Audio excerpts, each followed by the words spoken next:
Hi everyone, my name is Nitin Jaraj, also known as the Sherry Farmer on social media. Today I'm going to talk about Ayurveda along with traditional fitness. On today's episode, we're going to talk about Know Thyself, Prakriti, Purpose and Power. Understanding your Prakriti. Everyone has their own Prakriti, and it's one of those where it's given to you while you were conceived in your mother's womb. Each Prakriti has its own unique features. This is what makes Ayurveda very different from modern science. Prakriti influences an individual's physical features, metabolic rate, emotional temperament, and overall health. So every Prakriti has three doshas. It's the Vata, Pitta, and Kapha. And we all have all three doshas with us, but we always have one dominant particular dosha. The three doshas govern the functions of our body in an emotional and physical level. Vata governs movement, Pitta governs metabolism, and Kapha governs structure. For your optimal health, Ayurvedic specialists assist a person's constitution, which is known as Prakriti, through a detailed consultation, evaluating physical, emotional, and spiritual aspects to identify imbalances and create personalized treatment plans. Vata is composed of elements air and ether, giving it qualities such as lightness, coolness, dryness, and mobility like the wind. Our body's physical traits from a Vata person, they're light framed, dry skin, they have thin bones, and their movements are pretty quick.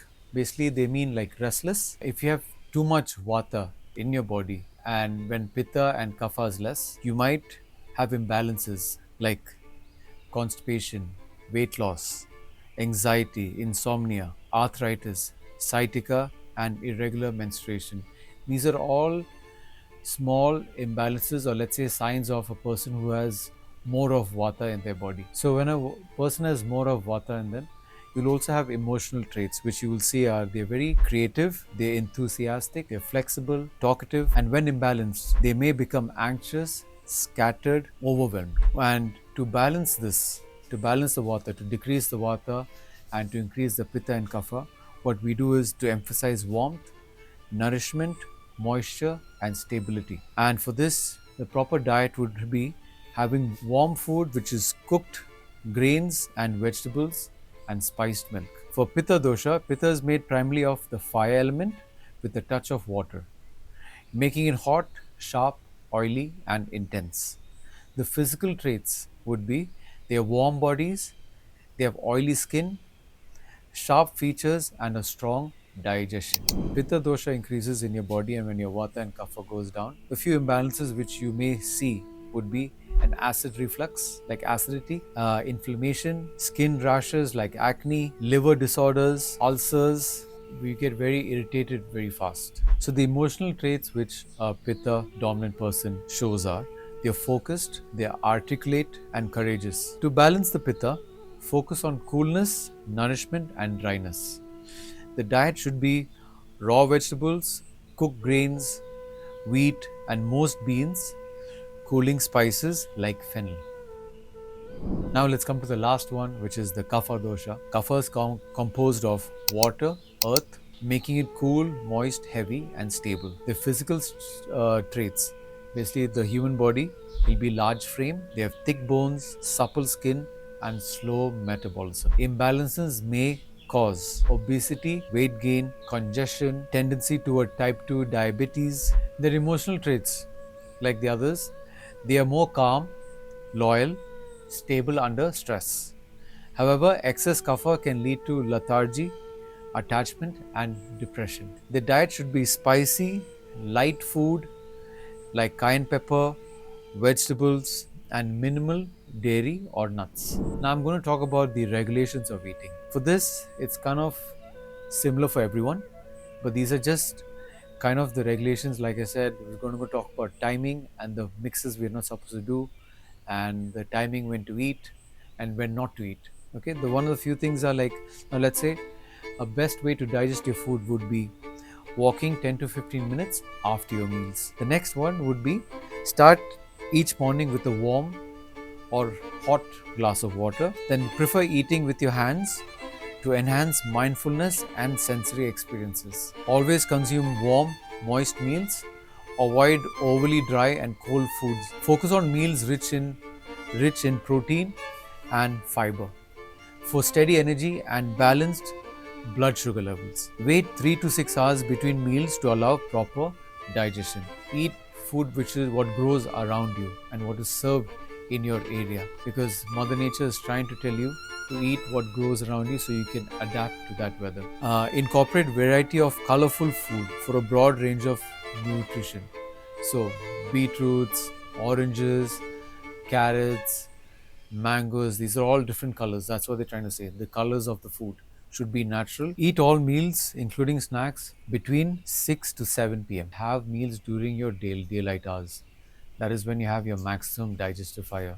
Prioritize whole, fresh, and home cooked foods over processed options. Finish your last meal 3 to 4 hours before you sleep. They'll give you a better sleep and a good sound sleep. And have your first meal 1.5 hours after sunrise. That is when your digestive fire is slowly starting to build up. Now let's come to dietary restrictions, things which you're not supposed to do.